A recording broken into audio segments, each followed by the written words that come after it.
What's good, y'all, man? We back again with another video. As of right now, it is only 4 contenders that can come out the West. Hey, what's up, y'all? Over 87% of you guys don't subscribe to me. Please, subscribe, man. You see the goal we're trying to reach. We're trying to reach this by March 1st. You might be asking, what is March 1st? That is my birthday. Y'all birthday present to me would be giving me 1,000 subscribers. So please subscribe. If you are subscribed, share with your friends. That will help out. Peace out. So as you can see, the 4 teams that I am talking about is the Denver Nuggets, the Golden State Warriors, the Memphis Grizzlies, and the New Orleans Pelicans. Any other team, they just have too much problems, or I just don't trust in them at all. Like the Lakers, we look good as of right now, but we still have major questions with the roster and with AD and Rob Pelinka being relinquished to not trading nobody. So I don't trust this at all. Clippers, I'm tired of saying if they're healthy. I'm tired of that. It doesn't make sense for me to keep saying that, me keep putting my faith in them when they just keep showing me that they're not going to be healthy. They're playing on and off. They have no chemistry with each other, even though they've been playing for like 3 years now. Like I said, their stars are on and off. Their offense is terrible, and you have 2 top 15 players, and your offense is terrible. That's weird. The coach, shout out to Tyronn Lue, but there's no reason why that offense should be that terrible. Like, I understand you don't have a point guard, and your offense can be bad, but that offense is bottom 5 with Kawhi and PG. The offense is terrible. Defense really good, offense is terrible. So I don't trust them in them at all. Mavericks, I give them a little, like, maybe, but I'm not going to put all of my coins in a Luka like they are. And I feel like at times, better teams will be able to not stop Luka, but be able to let him do his thing while just beating the rest of the team. So I don't trust them at all. Any other team, Kings, too young. Thunder, too young. So I don't really trust that much teams. But these 4 teams, the Warriors, the Nuggets, the Pelicans, and the Grizzlies, I trust. Starting off with the Nuggets, I believe they are the best team in the league. I don't think they had the best record. I think the Celtics still hold it, but I do believe they have the best. They have the best record. I mean, the best team in the league. I think they have the 2nd best player in the world, and I don't know. I trust in them a lot. I think this is their year. Like, I think even if they was to match up against one of those guys on the other side, I would probably pick them. They're just so complete. I think the only thing that they kind of lack is a bench, but their bench is not bad. But we'll talk about that later. Jokic, as of right now, to me, is damn near running away with the MVP. You could say Jason Tatum, but I feel like those games that Jason Tatum was like not as good kind of held him back, while Jokic has been steadily good for the last 3 months.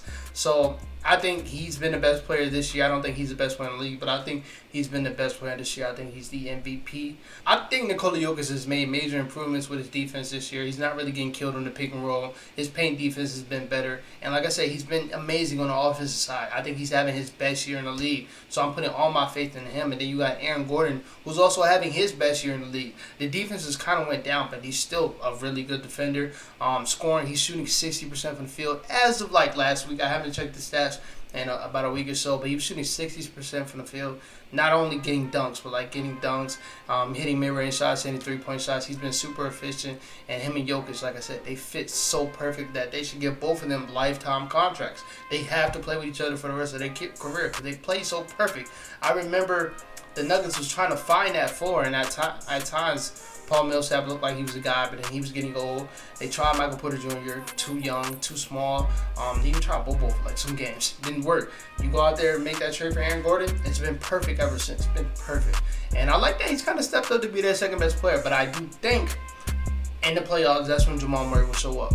I'm not expecting him to do what he did in the bubble. I think when people think about Jamal Murray in the playoffs, they think about that bubble. No, Jamal Murray made his name in the playoffs before that bubble in the Spurs series, and I believe they played the Trailblazers in the Trailblazers series. He was really good, really effective as a number 2. He looked like an all-star, and this is my thing with Jamal Murray. He doesn't show that he's an all-star during the regular season. I think he's been pretty good this year, and that's what he does. He coasts. He's a coaster. He really doesn't try his hardest in the regular season, but when it gets to the playoffs, that's when he buckles up. He becomes a damn near top 20 player. He becomes a superstar. So I'm putting my trust in him to do that. Michael Porter Jr., he has made improvements with his defense. I don't think he's the long-term option for the number 3 spot. I think Jeremy Grant would have been perfect. But hey, he's still been pretty good. He's still my guy. I love Michael Porter Jr. And when we talk about their bench, I think Bones has done what you expect him to do. He's controlled the bench. He's controlled it. And that's my, like, I wouldn't even say problem, but that's my worry for them. Putting all your trust into a sophomore to control your bench.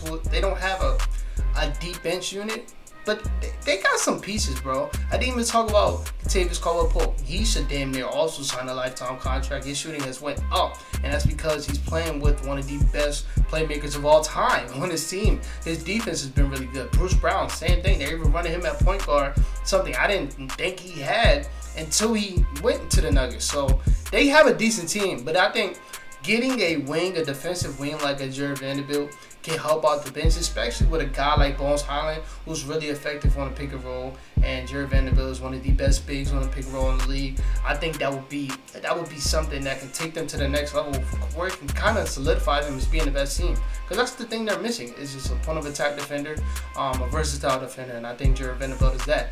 But as of right now, they're the best team in the league to me.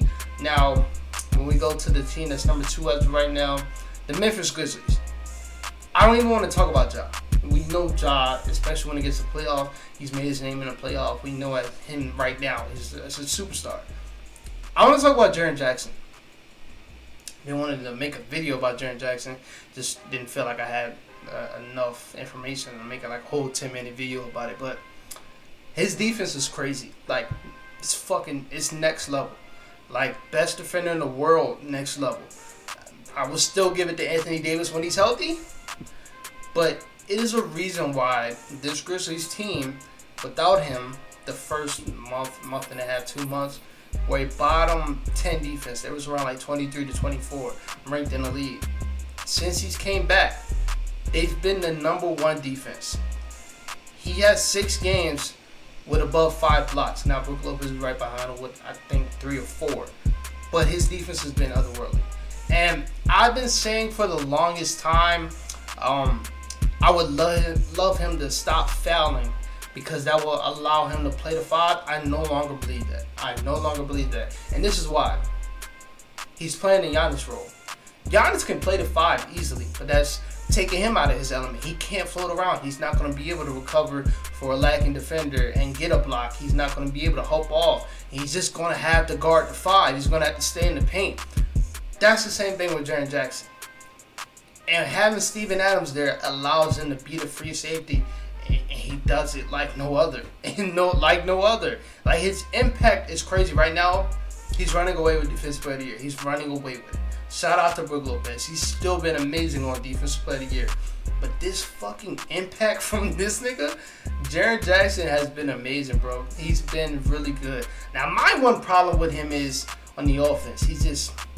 I wouldn't say he hasn't improved, but his 4th, 5th year, I believe, I would expect him to be farther ahead in his offensive game. Like, I would expect him to be more polished. And I think he's just, I don't know, I think he's kind of hurting himself, trying to be more of an outside player. We have been seeing him as of late kind of going to the inside, take less threes, and hopefully he keeps doing that, because that can, now he's a solidified too. Because it's the reason why I wanted this team to get DeMar DeRozan last year, because I feel like they needed a solidified two, because I didn't think Jaren Jackson was going to be there, and he's still not there.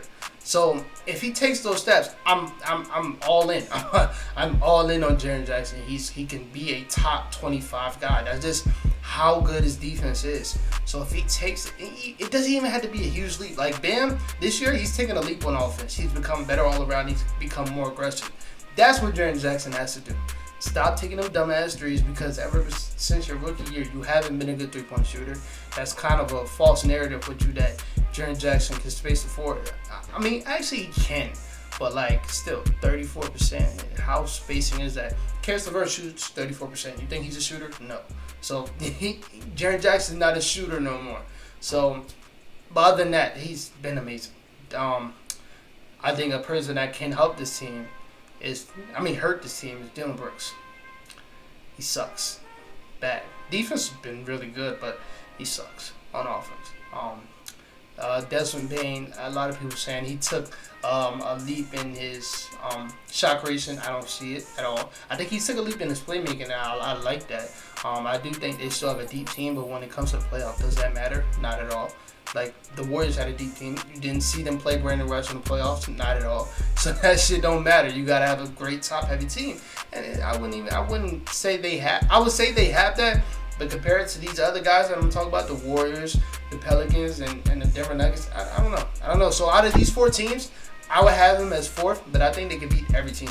Every team. I think the team that they would have the most trouble with is obviously the Nuggets. But other than that, they can beat every team. Now, the 3rd team, Pelicans. Zion, before he got hurt, MVP level. MVP top 10 level. We know how he is. Dominant. One of the most dominant players we have in the league. His defense is getting better. That's good. That's good. Brandon Ingram, this nigga's missed 20 games with a fucking foot injury that's supposed to be day to day. So it's something. They're not telling us something, or they're not holding him hostage, but being overprotective. Like, y'all know with Zion, how in his first year they were being overprotective. He even said he could have came back a couple months before than he did, and they just wouldn't let him. I remember at that time Zion was fed up with the team. That's why everybody thought Zion was going to ask for a trade in his third year when he was available to ask for a trade. Because they were just so overprotected. And I think they're kind of doing that with Brandon Ingram.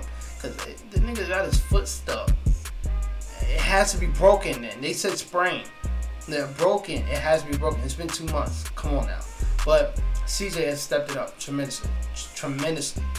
Even with Zion's out, he's been, yesterday he just had 36. He's been good. My whole problem with CJ is not with him. It's not with him. It's just he's not a true point guard. But they don't really need that. I'm watching this team, watching Zion play make. When Brandon Ingram there, watching him play make. They damn near had 2 point guards right there. They're not at the top of the tier playmakers, but pairing their playmaking with their scoring takes them to a whole different level. And then when we look at this team depth, and I'm not going to go deep into the depth, because like I said, with the Grizzlies, it doesn't matter. Their depth, the reason why I will highlight that more is because they shown last year. Zion's out. We can put in Jackson Hayes, Najee Marshall, and they can still be super effective. Their depth is kind of different from the Grizzlies' depth. Like, you take out Desmond Bane, who's sliding in that role. Dylan Brooks, who's the number 2. Dylan Brooks, for real, in a playoff game? No. But you take out Zion, Jackson Hayes, Najee Marshall. Now, they're not as good at scoring as Zion is, but their defense, it showed up. It showed up, and it helped them out. You got Jonas Valanciunas when Zion wasn't there. He dominated in that first series. He got dominated too, but he dominated in that first series. Larry Nance, he was a big reason why they even got to the playoffs.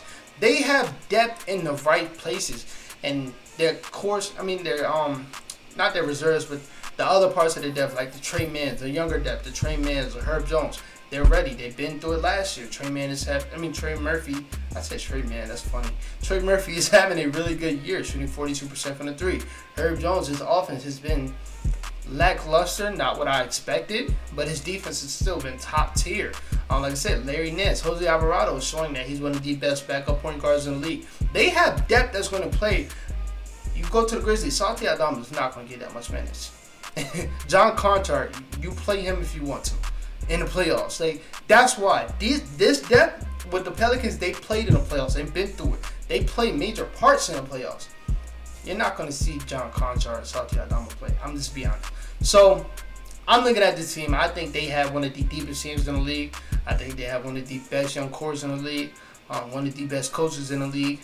They can come out the West. They can beat anybody. And I said this in the beginning of the season. There's no team that they can't beat coming out in the West. There's no team that they can't beat. The one team I had trouble with is the Warriors. Everybody else, they can beat. They can beat. I'm going to be honest. Now, last team. Warriors. This team has been underwhelming as far as the losses on the road and as far as the young guys not stepping up like I thought it would. But the loss of Curry kind of helped out. It helped out. Now I think with losing Curry and losing Andrew Wiggins, it kind of helped out because, especially with Poole, before they went out, he was having a bad season.